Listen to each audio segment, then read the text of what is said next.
against West Ham, and if we do that, obviously we'll be looking at that game on Sunday. But it's 13 games to go still. There's still a lot to play, and you can see how difficult it is for everybody to win football matches. So we really need to be there. Arsenal are a top team, but I think it's a good game for us in terms of responding to the disappointment against Brentford, and we're looking forward to it. We've had a good week again.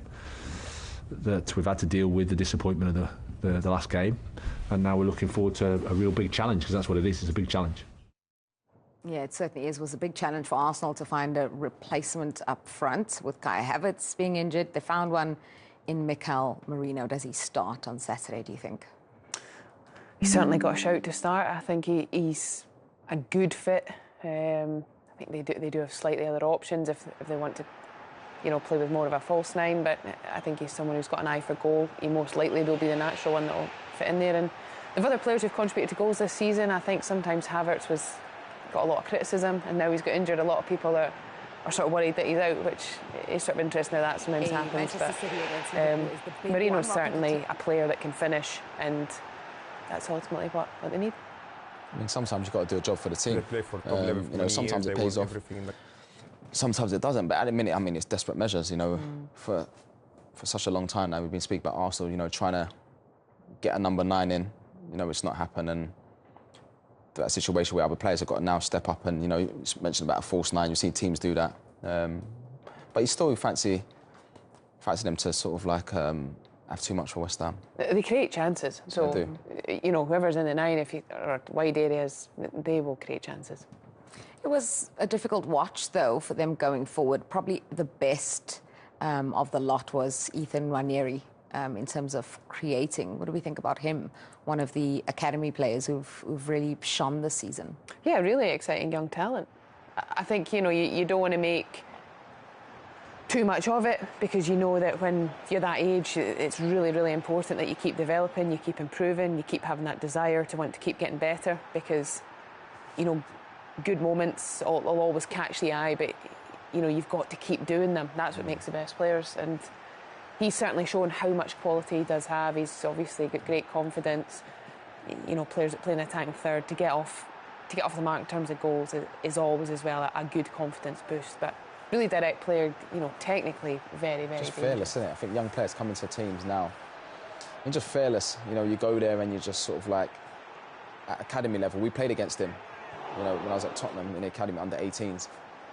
He was obviously younger, and you could just tell straight away that he was just the levels. You knew he was a Premier League footballer. At any stage, you knew he would get in the Arsenal first team and that, but he's a brilliant player. But like I said, you're just fearless and you just want to play, and you sort of can get away with the mistakes. And probably next season and the season after, hopefully you expect it week in, week out, and every season. So, but he's a top talent. So the psychology of this one for Arsenal, with Liverpool playing on Sunday, they've always played a game more than Liverpool. Now Liverpool have played more games. They could narrow that gap, put pressure on the league leaders again. Do you think that will affect them, that kind of pressure, or do you think it's a little bit easier because they're chasing? I don't think the pressure will affect them. I think they're in a position now where they're probably used to that pressure, that they're playing West Ham in the league at home. I think whenever this fixture came in the season, no matter how the table looked, there would be an expectation that Arsenal would win it. And so I think from that perspective, it's no different. They probably need to win it if they want to seriously consider themselves in contention. But I don't think the pressure will be so much the thing that changes. I think they're used to that. They've got to find a way to get the result. Yeah, those are the next few games. West Ham at home, then at Nottingham Forest, obviously a big one, Man United, Chelsea, Fulham and Everton. A couple of London derbies in there. West Ham is a derby as well, of course. What do you think West Ham can do in this game? And if the goals are going to come, do you assume Jared Bowen's going to have something to do with them? Oh, what a player, Jared Bowen. He's been fantastic. Not just this season, obviously he's had his injuries.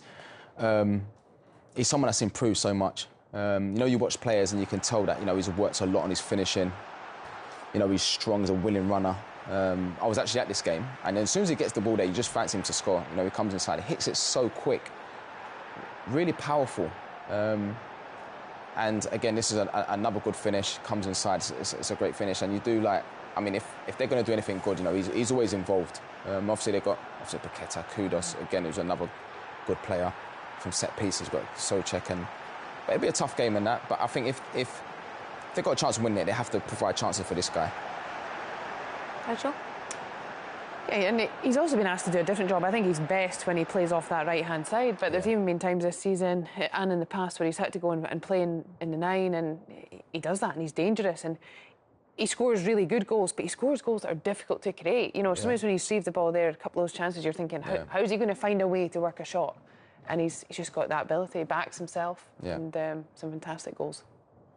So we've got to go to a quick break, but lots more to come after the break as we... Already at the back. We're all good to start. We'll kick off with Darmish from Sky. Good afternoon, Mikel. Good to see you. Can we start off with team news first of all for Saturday? No real news, to be fair. The ones that are long-term, they remained not available, and the rest, no other news. Ben White was obviously on the bench on Saturday. Do you think he's ready to start potentially? He's ready to play. Whether to start or not is a decision we'll make tomorrow, but he's certainly available now to be part of the group. A question on the Champions League. You've got PSV Eindhoven in the last 16. What's your reaction to it? Do you see it as a big opportunity to get to another quarter-final? Well, we played against them. They are a really good team. We know that. We have experienced it, and it will be very difficult, like any other Champions League result that we could have got, or any team. So we know what we are facing. When you are at this stage, every team is really, really good, and once the time comes, we'll be ready for it.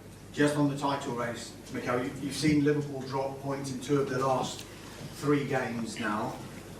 If you can beat West Ham, it's a 5-point gap ahead of their game against Manchester City. Is there a growing belief from you and your players that you can come back and claim this title? Well, we have to do our job, and it's going to be a tough one tomorrow against West Ham, and if we do that, obviously we will be looking at that game on Sunday. But it's 13 games to go still a lot to play, and you can see how difficult it is for everybody to win football matches. So we really need to be there. I know you love watching those big games. Will you be glued to your TV on Sunday and hoping your friend Pep can do you a favour? I'm glued to tomorrow's game. That's what I'm glued, and my full focus is just there. Just generally though, when you do watch these other games, are you a good spectator? What does that mean? As in, do you just watch it and can you relax? Or no, relax, no. Especially when you are playing for these teams, you cannot relax. I relax watching games that don't interfere with our ability to win big trophies. This is the 3rd season now that you've been involved, and really involved in a title race in a row. What experiences do you think you can draw from what's happened in the past 2 seasons to maybe get you over the line this time? But the margins are so small, and everything counts. And we had numbers that any other Premier League title probably you could have won it, and we didn't. So that shows you the level and the difficulty of it. But the fact that we have experienced it obviously helps, because we know what it's going to take to do it. Just a final one from me, Mikel. I spoke to Mikel Marino yesterday, and he was saying that it might have been a good thing that he only knew on the morning of the game that he might be used up front. I'm guessing that you might have given him more of a warning this time ahead of this game. Have you? No. But not to him or to other players, and especially because I want the players when they're on that pitch that they are feeling what they are doing and they're taking the initiative, and I don't players that they are thinking about what if tomorrow I have to do certain things. That's why I did it. Thank you. Thanks, Alex. We'll go to Alice from the Premier League. Hi. That decision to play Marino as a main shift striker against Leicester was labelled by some as an experiment that paid off. I just wonder, is that how you describe it too, or is there more to it than that? Well, if there's something that we haven't done or he hasn't done in his career is to try, it's called experiment, that's it then. And at the end, it's trying to fit the qualities that we have within the squad, within the players, to actually want to deliver. And what the game is requiring or the opposition is requiring, I would take it more into that aspect than the other one. But after it has to work. If not, is not the right call. Sure. Given you're essentially challenging for the title without a recognised striker now, are there any young forwards or perhaps hidden gems that you're paying particularly close attention to right now with a view to fast-tracking into the senior setup? Yes, we are obviously. Some other players are training with us now regularly, and they're in our system. They've been in our system for a while, but they've been very, very close, and obviously we might have to use them, and they look ready as well, which is a good thing. So is a situation like this an opportunity then for some? Yes, for sure, and it can appear in any moment, and I spoke about them, so they are ready for it. So West Ham up next for you, of course, on Saturday. Many will be looking at this as an opportunity to put more pressure on Liverpool. Do you see it that way too? I see an opportunity for us to keep winning and to keep making our journey to the goal that we want at the end of the season, which is to win it. And that's the only thing that we can focus on. On wanting to win the league, of course. Since their defeat to Plymouth, Liverpool have won just one of their last 3 league games. They travelled to Man City this weekend, as we know. All ifs and buts, of course, but if you beat West Ham and Liverpool lose, come Sunday night, the gap between you is 5 points, plus you have a game in hand. Just how big a weekend could this be in terms of the title race? Yeah, I know, but ifs in football and in sport, I don't like them. Let's do what we have to do, and then the if comes, great, but let's make sure that what is in our hands, we do it. And as for what's in your hands, you yourselves are unbeaten in 15 league games. Given that form, do you sense the momentum kind of swinging back your way a little at just the right time? That's what we need, and that's a very important thing, because when your energy and your belief increases, results are behind you, performances are good, and everybody is having that shift in energy and belief. I think anything can happen. Thank you. Ian, Talksport. Hi Miguel, how are you? Good, thank you. Can I ask, are you obsessed by winning the title now this season because you've gone close for the last 2 years? I'm obsessed of doing everything that I possibly can every single day to achieve it. That's my obsession. But, I mean, does it literally dominate your thinking from the minute you get up in the morning to when you go to bed at night? No. So you're not that obsessed by it? I'm very obsessed by the process of it. That one, yeah, it consumes my whole day. Yes, I guarantee you that. But it's the process, how you get there. The actual outcome, I cannot control it.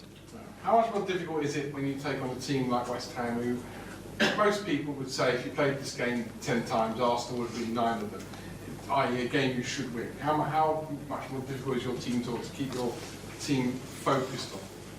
Well, I don't think that anybody's thinking that way, because we are very experienced in the Premier League and how difficult every opponent is.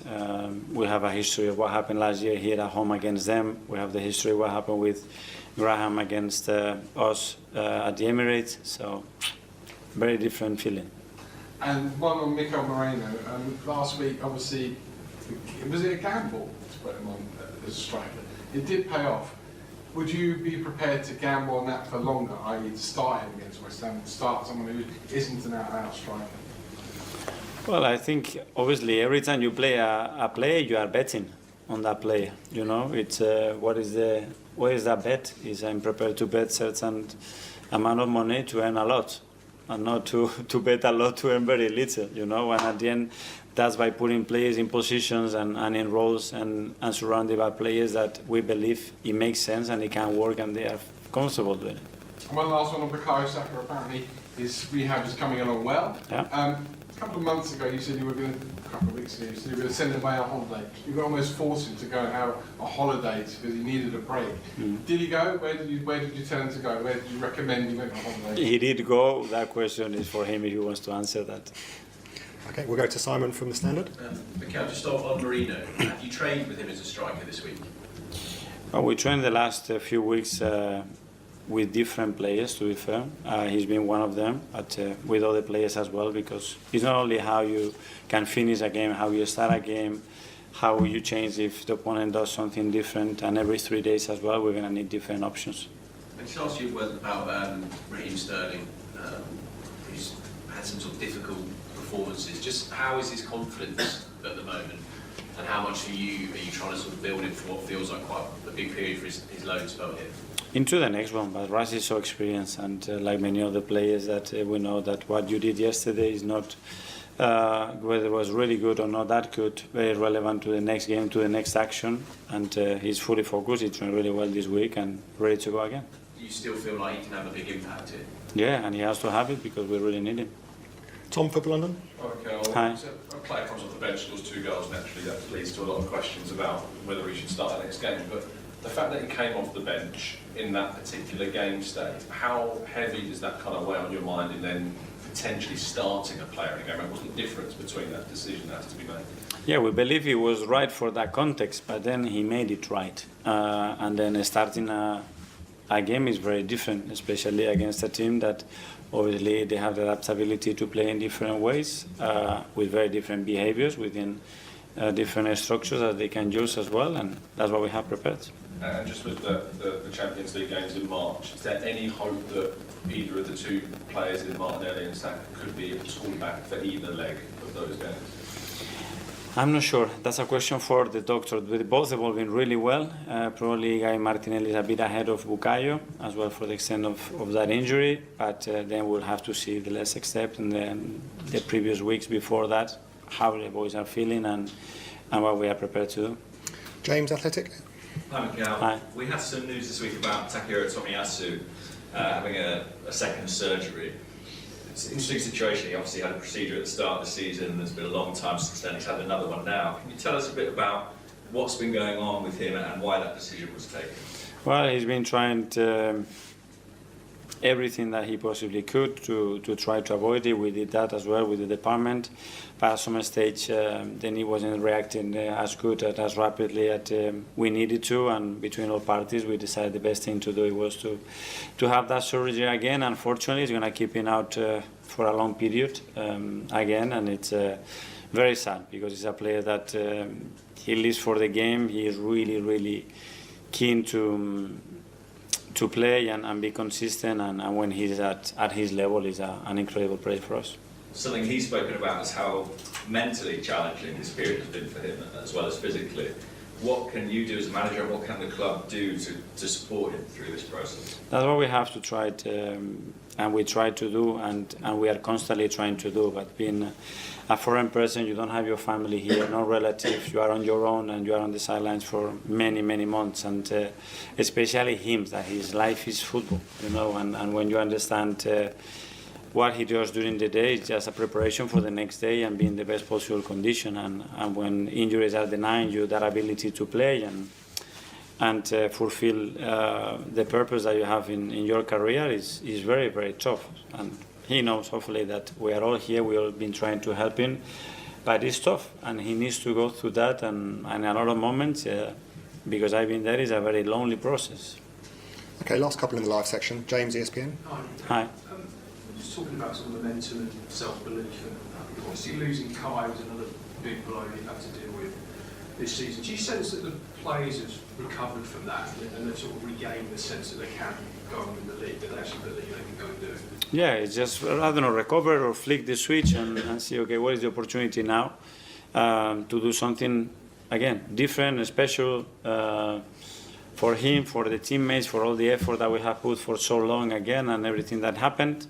And then it's been very re-energizing as well to say, okay, let's see if we can do that together again, and whatever gaps we have within or holes within the team, we're going to fill them in a different way with different players in different ways.